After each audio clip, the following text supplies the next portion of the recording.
Okay, let's go ahead and get started. So in today's lecture, we're going to be covering boosting and unsupervised learning.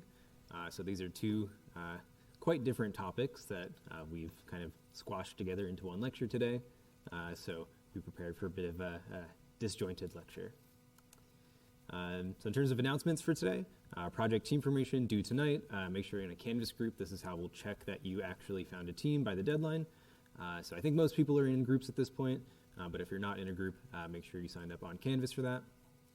Fourth homework is due in 1 week, so next Friday. And again, this is all about decision trees, so be sure to check that out. And just this morning, I released the grades for homework 3. I think the average was like a 90 or a 95, so pretty much everyone is doing that correctly. And as always, we accept regrade requests for 1 week. So if you have some kind of qualm about how your assignment was graded, be sure to submit that via Gradescope. Okay, so in today's lecture, we're going to do a quick review of ensembles. After that, we're going to discuss boosting, which is another ensembling method that we haven't seen yet. And then after that, we're going to switch gears into unsupervised learning. And we'll see a particular algorithm called k-means clustering. That's a particular instantiation of an unsupervised learning problem. Okay, just some reminders on notation that we'll use in today's lecture. In general, for ensembles, again, the idea is we have a collection of capital M pre-trained classifiers, where f sub 1 is my probabilistic output for my first classifier, f sub m is my probabilistic output for my mth classifier, and so on and so forth. And I, of course, can turn these into hard label predictions by just thresholding these probabilities. So everything we're going to talk about today is, again, in this binary classification setting, but the idea is sort of straightforwardly generalized to multiple classes. And again, the classifiers we have in an ensemble don't need to all be the same type. They could be neural networks and decision trees and logistic models, kind of all mixed together simultaneously. So we've seen a various number of ways of ensembling machine learning models. The simplest way is just a majority vote. So we take those hard label predictions coming from our classifiers and just whatever label was predicted the most frequently for a particular input, that will be our ensemble output. We also saw that if we have probabilistic models, we can just take the average of the output probabilities coming from our classifiers. This has the benefit of, working with a probabilistic model, we have some notion of model confidence or uncertainty. But this simple averaging has the drawback in that it can't account for poorly performing classifiers. So if you've got one classifier just making random guesses, well, if you average that with 3 other good performing classifiers, it's going to bring your performance down. So we saw this other idea called stacking, which is essentially now a weighted average of your model probabilities rather than just a simple average where every model has the same weight. And again, importantly, we learn the weights in a stacked ensemble in a validation data set so that we can sort of avoid this overfitting phenomenon. And again, the idea is you upweight your more accurate classification models, you downweight the less accurate models, and in this way you can learn a better ensemble than a simple average. We also saw 2 examples of really popular ensembles that actually get used out in the real world on real machine learning problems. The first was this bagging technique, short for bootstrap aggregation, where the idea here is you create M bootstrap resamples of your data, i.e. you resample your data set with replacement to create kind of copies of your data, but with a little bit of variance. And then you train a model on each one of these bootstraps and combine with your favorite ensembling method. So these are often used with decision trees as kind of the base learner here, but you could use this with other models as well. And the idea is we want diverse models in our ensembles. We don't want to just average the same model a bunch of times. And so one way of getting a diverse collection of models is with this bootstrap technique. We also discussed a model called random forests, which is bagging with decision trees. So we're using decision trees as kind of our base model in our ensemble. But rather than looking at every feature for every decision tree when we create a new model, we're only going to search over R, randomly selected features, where these randomly selected features are going to be much smaller than the original number of features in our data set. And the idea is, again, we want diverse models, and this is another way of encouraging diversity in our decision trees. This random forest method is very, very popular in practice. For things like, say, tabular data, where you have just some rows in some Excel spreadsheet. So for tasks like medical diagnostics, these random forests are, really a gold standard model. So any questions on ensembles before we move on? Yeah.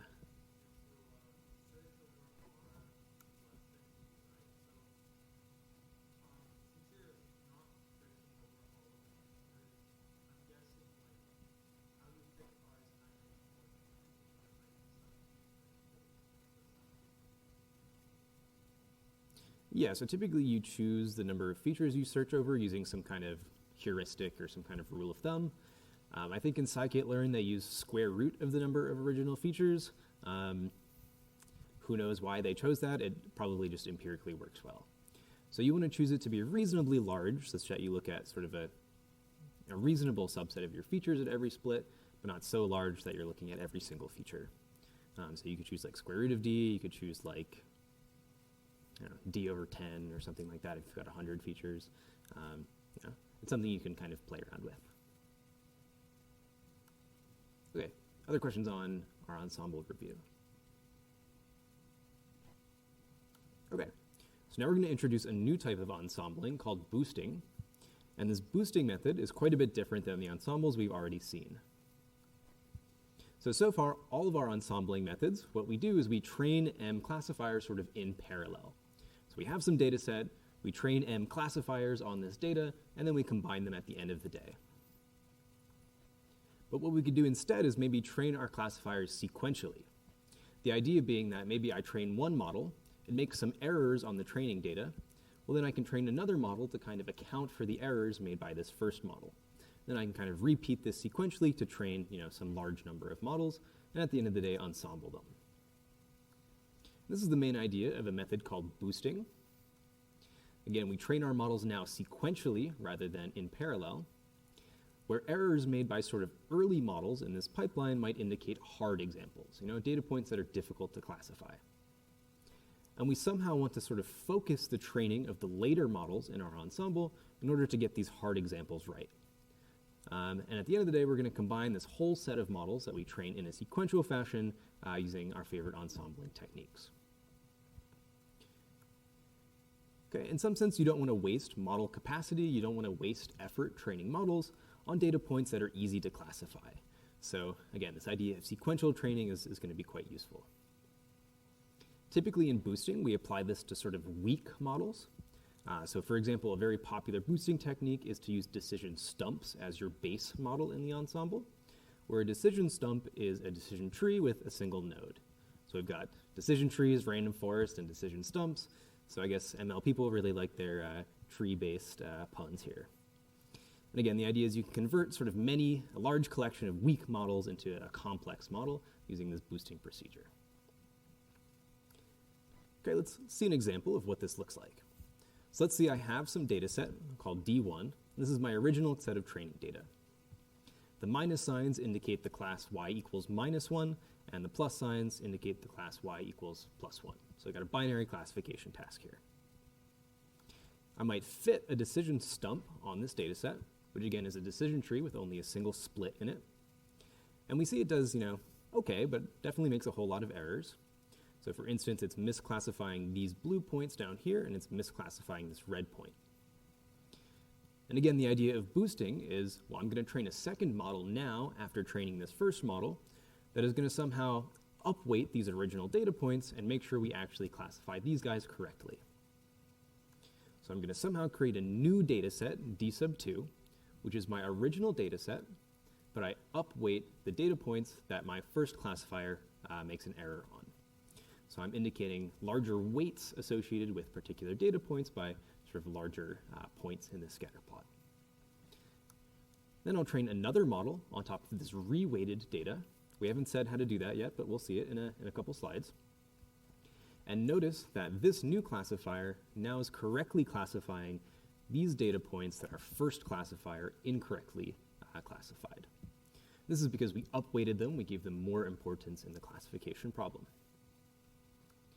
Okay, well, this classifier, again, is not perfect. It's making a couple of errors. So we can just repeat this procedure, where I upweight these 3 data points that this classifier makes an error on. So these guys get upweighted. And I can train yet another classifier, which correctly predicts on these guys. So again, the idea is we're sequentially training models to sort of correct for errors made by earlier models in this pipeline. At the end of the day, we'll associate some kind of weight to each of the classifiers that we learned. So this is our first classifier, the decision regions. This is our second one. This is our third one. We're going to associate some weights to them, say 0.33, 0.57, and 0.42. And then we're going to combine our models in a sort of weighted fashion. So We'll put some equations to this in a little bit, but this is the general sort of gist of how you do boosting. Okay, so let's look at a particular example of boosting. There's lots of variants on this basic idea, but the one we're going to go into the details of is called AdaBoost for adaptive boosting.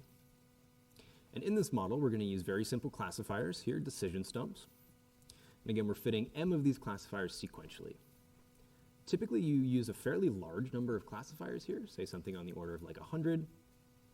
And again, after our models are fit, we're going to take a weighted average of each of these models. Okay, the derivation here is a little bit involved, so we're going to take our time going through it. We're going to assume our labels, our binary labels, encoded as plus or minus ones. This just makes the math a little bit easier. We're going to use w sub I with a superscript m to denote a weight associated with the ith data point in my data set at iteration m in my procedure. And by iteration m, I mean how many models I've trained so far in this sequential manner. So I've got a weight associated with every data point at every iteration. At the first iteration, m equals 1, so the very first step of my algorithm, all my data points are going to have equal weight, so w sub I superscript 1 is just going to be a 1 for every one of my data points. You know, I don't do any weighting in the first step. Okay, I'm going to use f sub m of xi to denote the predicted label for the ith data point by the mth model in my ensemble. So f sub m is my model that I'm training at the mth step of this algorithm, and I'm evaluating it at the data point x sub I. In fact, we're actually going to be fitting these models not on the original data set, but on a weighted version of our original data set, where the weights are going to be coming from these weights wi superscript m. And we'll see how to do that actual weighted fitting in a little bit. Okay, after I've done m iterations of my AdaBoost algorithm, so I fit m models, I can create an ensemble from those first m models as follows, where I associate some weights, alpha, with my predictors. So alpha sub j is the weight associated with the jth model in my ensemble. I'm going to sum up that weighted sum of my model predictions. Then I'm going to take the sign of this weighted sum. So again, my labels are plus or minus 1s. My f sub j's are going to output plus or minus 1s. They're predicting labels. So at the end of the day, this is going to be some scalar valued number that I have associated with these weights and the model predictions. And if it's positive, I'll predict 1, and if it's negative, I'll predict negative 1. So y hat I comma n is the predicted label by my ensemble for the data point I after m steps of this algorithm. So any questions on this notation before we go into the details of how you figure out all of these alphas and f's and all this kinds of stuff? Yeah. So sign is basically a function that takes in a number and returns plus 1 if it's a positive number and negative 1 if it's a negative number. So if this sum is positive, I'll predict 1. If this sum is negative, I'll predict a negative 1. Cool. Other questions? Okay. So again, we're going to use these alphas that we're going to see how to figure out in a second to weight our classifiers, and at the end of the day, get our combined prediction, where our prediction comes from whether or not this weighted sum is positive or negative. Okay, so again, y hat I sub m is the prediction from my ensemble on data point I after m steps of this algorithm. I'm going to introduce a new piece of terminology here, which is the weighted error at iteration m. I'm going to call this E sub m. And what this is it's a fraction. So in the numerator here, I've got a sum over all of my data points. So I'm summing from the first data point up to the nth data point of the weight associated with the ith data point at step m times this indicator function, 1, of yi not being equal to the predicted label. So this indicator function, this 1 of yi not equal yi hat, is 0 if I'm predicting the ith data point correctly at the mth iteration, and it's going to be 1 otherwise. So it basically tells me, am I making an error on the ith data point at the mth step in my ensemble? And then I just take sort of the sum total of the weights on the data points that I make errors on. So that's what the numerator is saying. It's how much weight did I incorrectly classify. On the bottom, I just sum up the total amount of weight in my mth step, such that this error, E sub m, is some number between 0 and 1. Really what this is a weighted version of classification accuracy. So if my weights were identically 1 for every single data point, which is what we have in the first iteration, this is just going to be your classification error rate. So yeah, essentially a weighted version of your classification error. You should think of these weights as sort of indicating a cost of misclassifying a particular data point. So if W sub I of m is very high, well, that means it's going to cost a lot for our algorithms to misclassify the ith data point at the mth step. So again, we're associating weights to every single data point.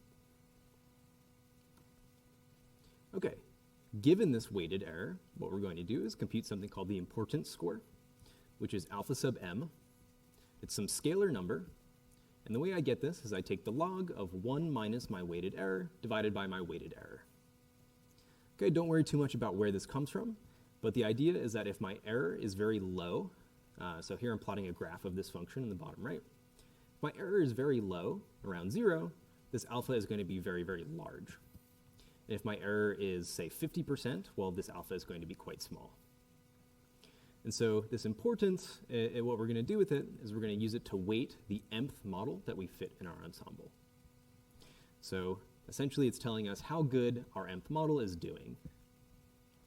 There's some nice theory that I'm kind of skipping the details here that tells us that this alpha sub m is actually the optimal weight for the mth model in my ensemble. So this alpha really comes from some nice derivations. It's not sort of out of thin air. Okay.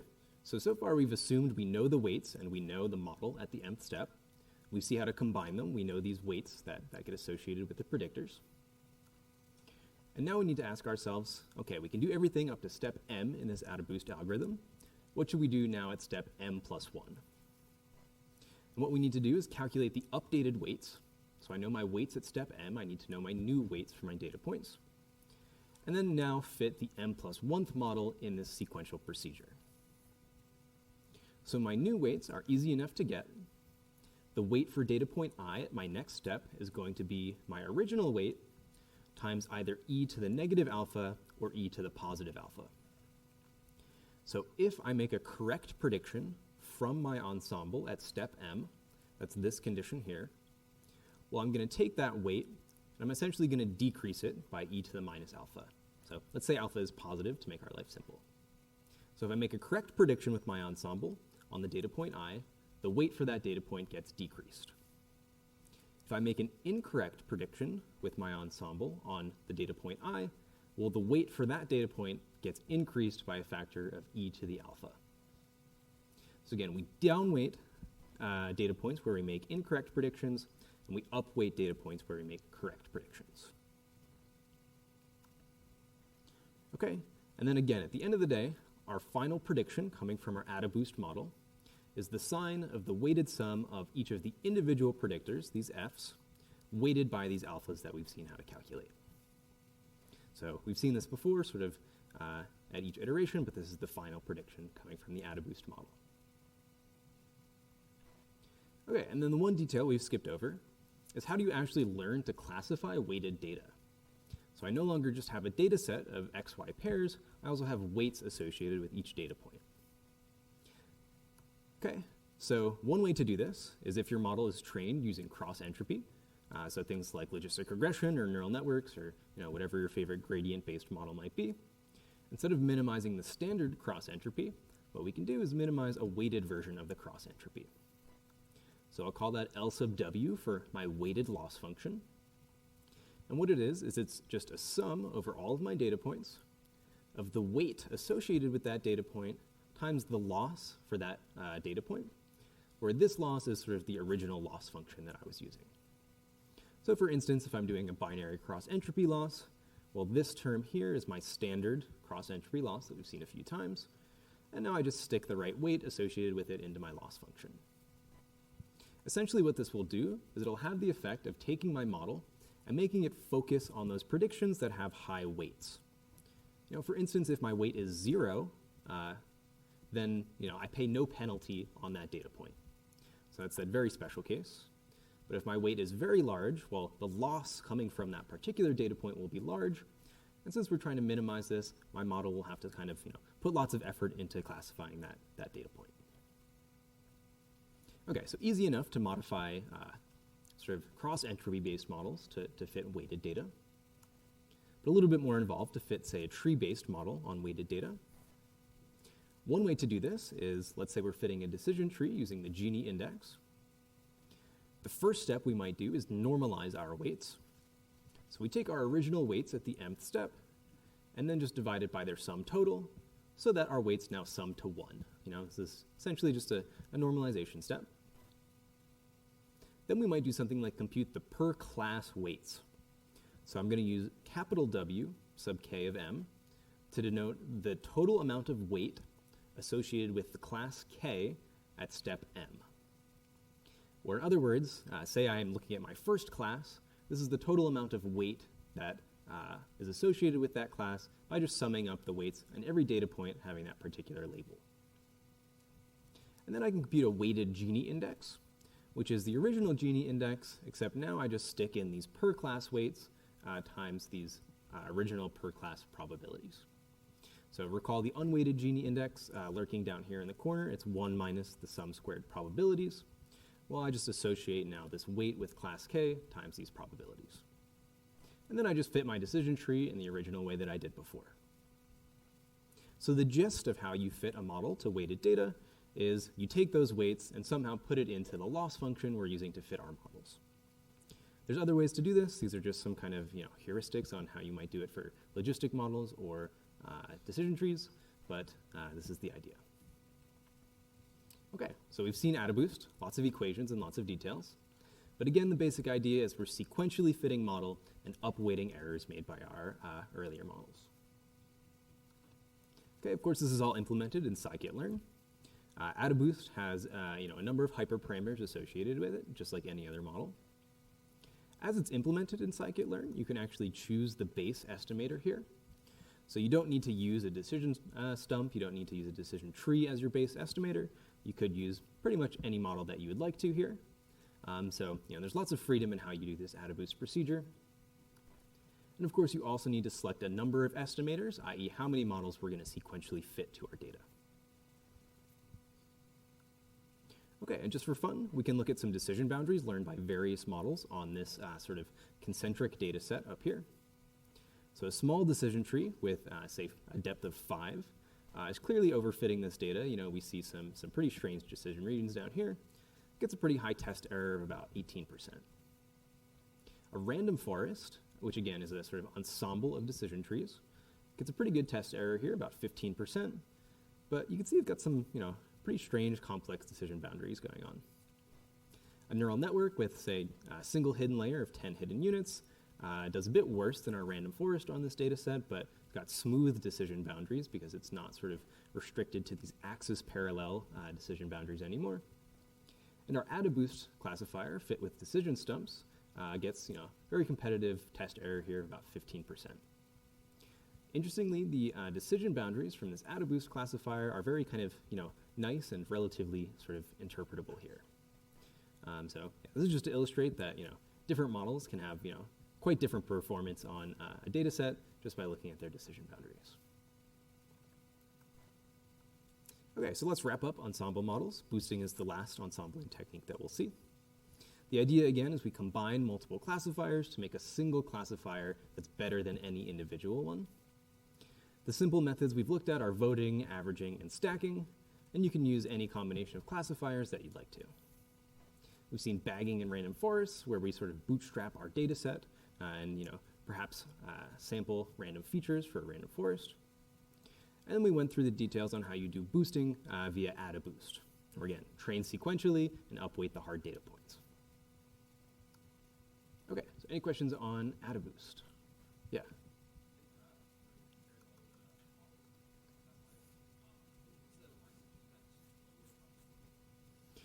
Yeah, so the sort of intensity of the colors represents confidence or probability. So this dark blue region, the model is highly confident that these should be blue points. These lighter regions, the model is less confident about their class decisions. Yeah.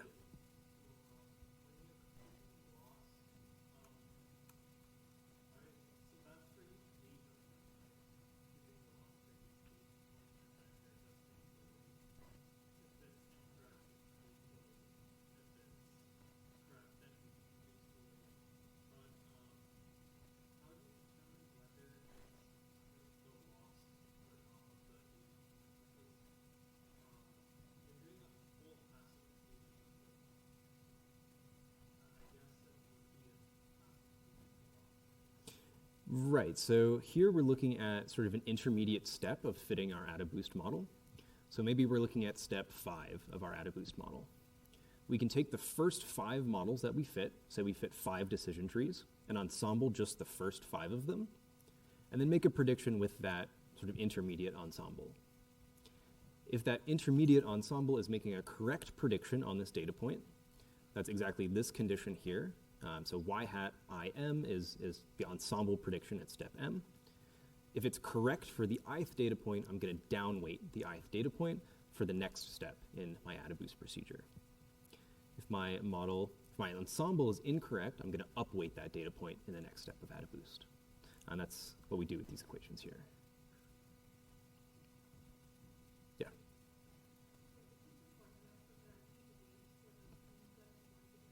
Yep. Yeah, so for the first iteration, all of your data points are weighted equally. So you just set the weights to be 1 in the very first iteration. Yeah.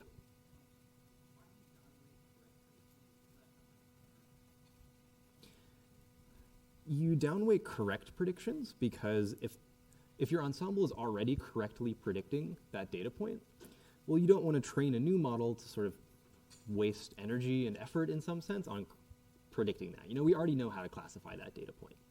So we can downweight it so that the model sort of pays less attention to it.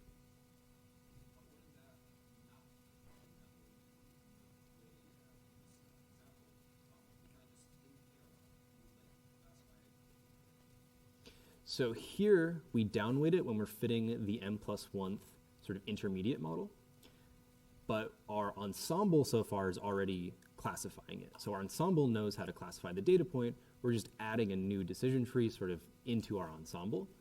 And if we know how to do it with our ensemble already, well, our new decision tree doesn't need to know how to classify that data point. Yeah, right, because at the end of the day, we're taking all of our decision trees and averaging them up. In some sense, your later decision trees kind of specialize to the hard data points. Yeah, another question.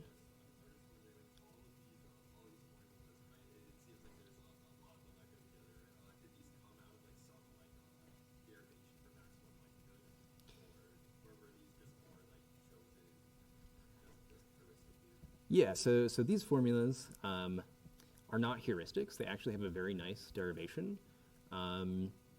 It's a little bit in the weeds and more than I want to do in the lecture, but essentially you can write down a surrogate loss function for the 0-1 classification loss, and then all of this comes from calculus minimizing that loss function by hand. So we can talk offline about the details. But for now, yeah, trust me, these are the right formulas for doing AdaBoost. Okay, so maybe in the interest of time, let's move on to unsupervised learning. I can do one more question. There's one back here.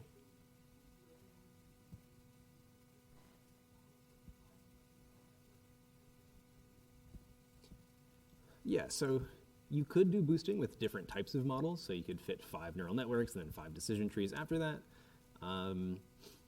In practice, you might not want to do this because, well, if you're fitting 100 models in sequence, well, you probably want to use very simple models for each step so that they're fast enough to fit. So you don't want to be fitting, 1,000-layer neural network 100 times to do boosting. Oftentimes, the idea behind boosting is you want to take a simple model and boost it to a complex model, which is why people often start with like decision stumps as kind of the base learner here. But yeah, you certainly could do that, but I don't necessarily recommend trying it out, yeah. Okay, let's start talking about unsupervised learning now. So this is definitely a bit of a switch in topic. So far, all of the problems we've seen in this class have been supervised learning problems. So, for example, we've seen regression problems for the first few weeks of the quarter, and we've been talking about classification problems for the last few weeks. And in all of these problems, the data sets that you have are collections of features, right, as well as some target values that we're trying to predict. So we know when we're training our model what we're trying to do with that data. We have some concrete prediction task. In contrast, another type of learning problem is called unsupervised learning, where in our data set, we no longer have target values that we're trying to predict. So we just have sort of rows in our data set, we just have X values, but we have no Y values. And some examples of things you can do with this type of data are, say, clustering. We'll see some kind of concrete examples of this in a little bit. Or maybe dimensionality reduction, where you have very high dimensional features, and you somehow want to summarize these in a lower dimensional representation. In some sense, unsupervised learning is kind of similar to what humans actually do, right? We go out and look in the world and, we see a flower, there's no label associated with that flower. We kind of need to collect data and then group it in some kind of way and sort of associate sort of made up labels to them, if you like. So, how do we form categories out of data where we don't actually have labels given to us about that data? Some reasons you might want to actually do unsupervised learning is that in a lot of problems, it can be very difficult to obtain large labeled data sets. So imagine, you have some rare disease that you're trying to build a prediction model on. Well, maybe there's only 100 people in the world who have this disease. How could you possibly obtain a large enough data set to fit a complex model too? So unsupervised learning is something that, is actually quite practical. Okay, today we're going to focus on clustering. So in this task, the idea is you're given some collection of unlabeled data points, and you'd like to somehow automatically group these into different clusters. So here I've got a very simple data set with only 2 features, where I'm indicating via colors in these plots sort of the cluster that I'm assigning this data to. So again, this data is unlabeled. I don't know that these are class 1 and these are class 0 or anything like that. I've just somehow grouped this unlabeled data. So intuitively, there's good clustering and bad clustering, right? A good cluster would separate these 2 sort of blobs of data points. But a bad job at clustering would sort of, put some blue points in this, to us, very obviously sort of concentrated cluster down here. So the big questions in clustering are, how do we actually quantify what's a good cluster and what's a bad cluster?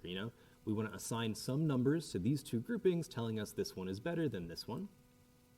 And once we can quantify how good a particular clustering is, we'd like to develop algorithms that can automatically find these good clusterings.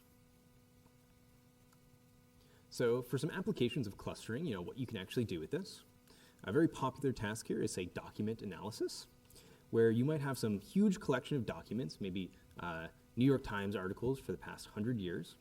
You'd like to somehow automatically group these together using just the text in these documents. This can be very useful for, say, historians who might want to dig through archives of thousands and thousands of documents and somehow group these into sort of bins that they can analyze individually. Clustering also gets used in computer vision tasks. So you might have, say, an image, and you'd like to figure out, okay, what's the background of this image? What are the people in this image? Sort of what are the various objects here? And so you can cluster pixels into different categories in order to essentially do this kind of task. For kind of business-oriented application, you might have groups of customers that you'd like to somehow split into different groups, where again, you don't sort of a priori know what groups of customers there are in your data set. So you have some data about what people are buying on Amazon. You'd like to figure out, okay, there's a group of people who will maybe behave in this kind of way, and another group of people over here who will behave in a different kind of way. In medicine, you might want to discover sort of groups or categories of diseases. So patients come in with symptoms, and you'd like to group them together based on what they're exhibiting. There's tasks in, say, astronomy, where you might have a sort of very large collection of sky images, and you might want to cluster these together in order to help you discover sort of new classes of galaxies. And then again, in all these applications, we have some large repository of data, but these data points aren't labeled. Okay, so for a really cool example, sort of biological data set here, where in this data set, every row represents a particular patient, and every column represents a particular genome for this patient. The colors in this data set indicate sort of how much a particular gene is being expressed.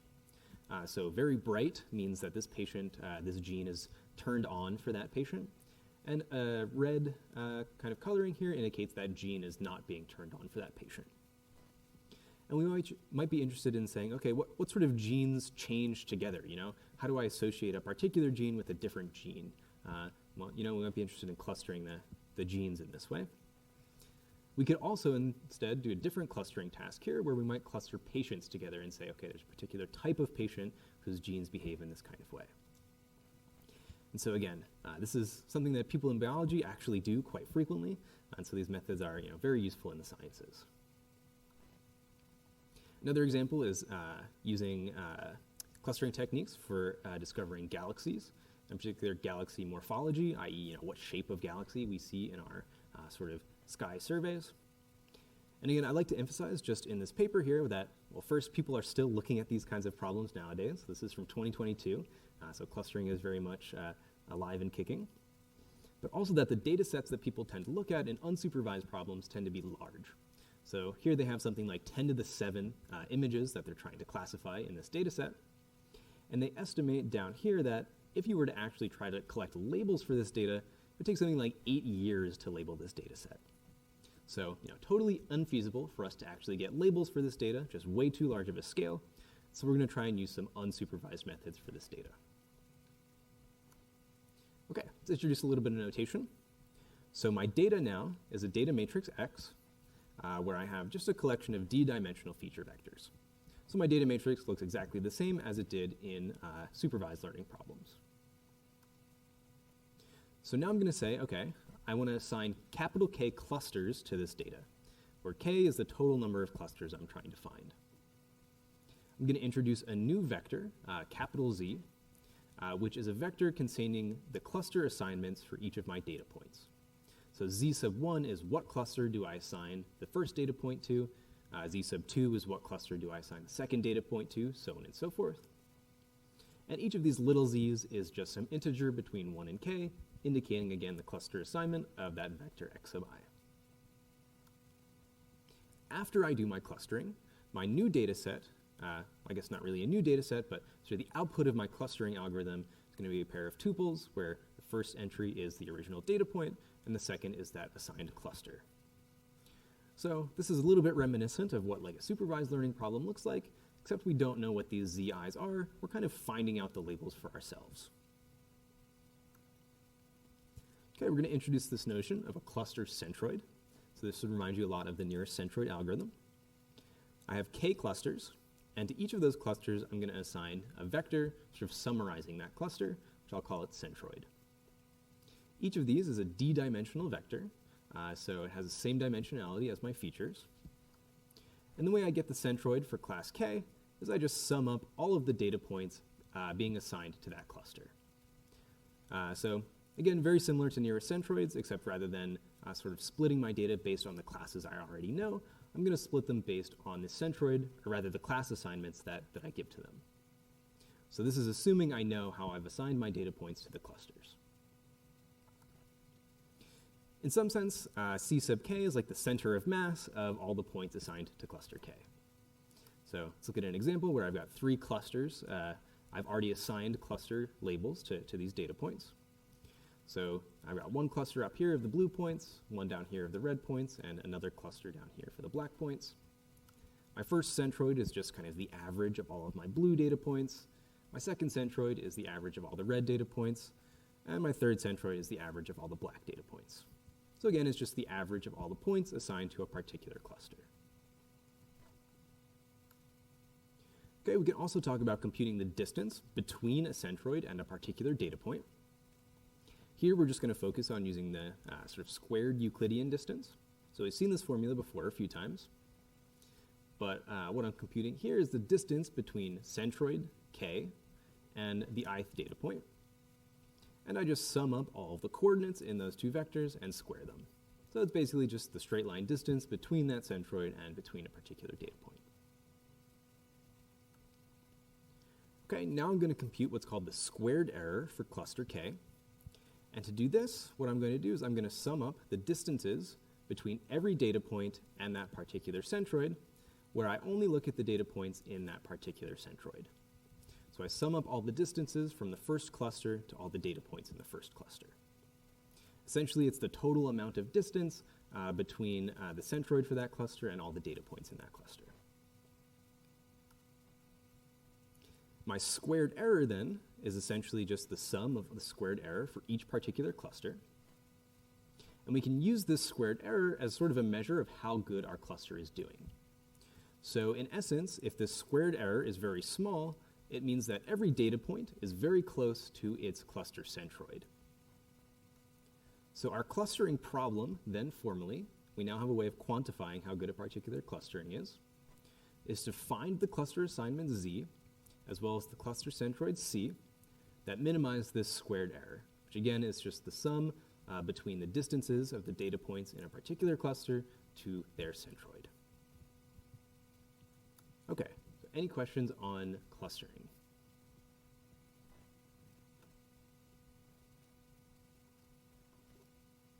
Yeah.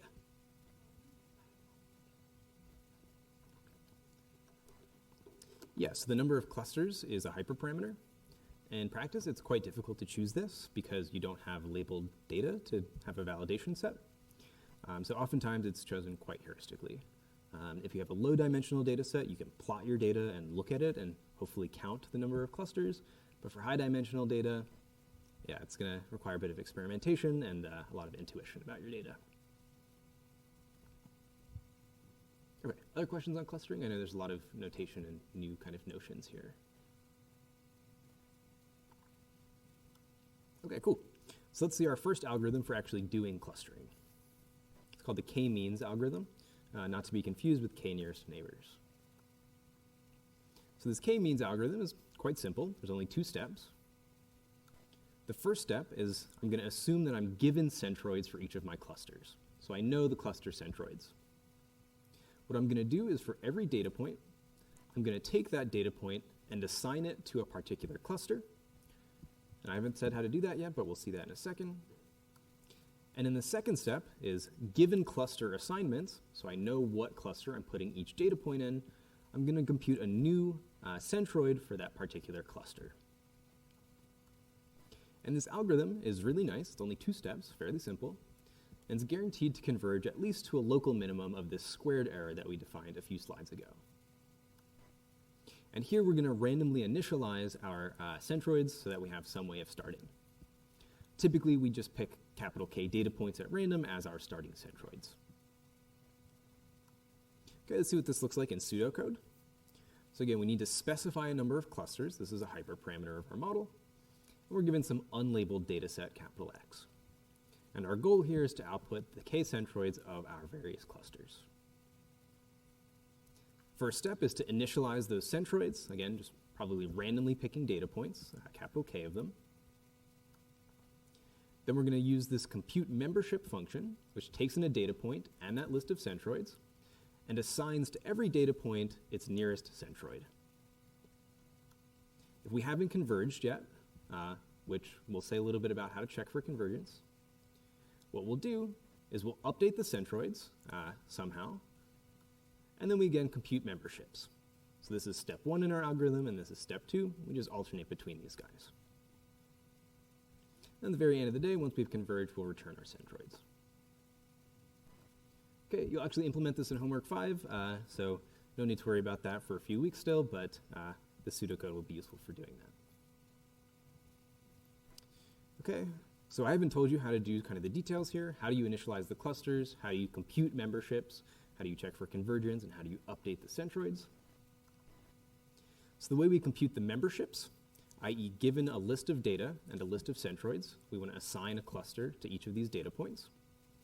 What we're going to do is we're going to, for every data point, compute the squared distance between that data point and each of our K centroids. So how far away is it from the sort of center of my clusters? And then to actually assign a cluster label to my data point, well, I'm just going to assign it the label corresponding to the closest centroid. So fairly straightforward, just find the nearest centroid. To update my centroids, what I'm going to do is now given a list of assignments of a centroid to every data point. What I'm going to do is I'm going to iterate over my capital K clusters. So for each cluster, I'm going to find the set of data points assigned to that cluster, and then I'm going to compute just the average of these data points. So essentially, I take all my data points in cluster K, find their center, and that's my new centroid. Okay, at initialization, what we can do is just pick capital K random data points as our initial centroids, but we'll see some better ways of doing this later on. And to check for convergence, we can just check whether or not our cluster assignments change from the previous iteration, and otherwise we can iterate once again. So I think I will hold off on questions just to show you guys some examples of what this looks like, because there's been a lot of sort of math and code on the slides. So this is what my data set might look like before I do any clustering. Again, totally unlabeled data, but there's clearly two clusters here that I'd like to sort of automatically detect. My very first step, I'm going to just pick two random data points from this initial data set and assign those as my initial cluster centroids. So this black dot here and this dot here are my first centroids just randomly chosen. What I can do then is look at every single data point and see how far away it is from these two black points. So maybe I'll look at this red data point up here. I see how far away it is from this black point, how far away it is from this black point. Well, this one is closer, so I'll assign it to this red cluster. For this point here, well, this centroid is closer, so I'll assign it to the blue cluster. So I just find which of these centroids is closest and use that to sort of define my cluster labels. What I do next in my sort of step 2 is I now look at all of the red data points and just compute their centroid. So I take the average of all of these red data points, and that will be my new centroid for the red cluster. And I take the average of all of these blue data points, and that will be my new centroid for the blue cluster. So let's see what that looks like. Okay, so I updated my centroids by just taking their average. I can repeat this again. You see my clusters move a little bit further and further from each other. Do it again, again, and again. And eventually I've done a pretty good job of clustering my data, just by iterating between this cluster assignment step and the centroid calculation step. So if we plot squared error versus iteration number, we see this decreases monotonically over the number of iterations. Okay, here's another example where maybe I have 3 clusters. Again, I randomly initialize my clusters. They don't have to be very good. I assign my data points to the clusters and compute centroids. And then I just iterate this procedure for very many steps until eventually I converge to a pretty good fit of this data. And again, same graph we had before, the squared error decreases in every iteration till eventually it converges, here taking about 9 steps. Okay, here I'd just like to point out that the cluster assignments you can get out of k-means vary a lot based on how you initialize the data. So essentially, if you initialize the data in a sort of poor manner, well, the clusters you're going to get out are going to vary quite a bit. We'll see more about this next lecture. Okay, same deal, probably too many examples, you get the point. Okay, so any questions on k-means?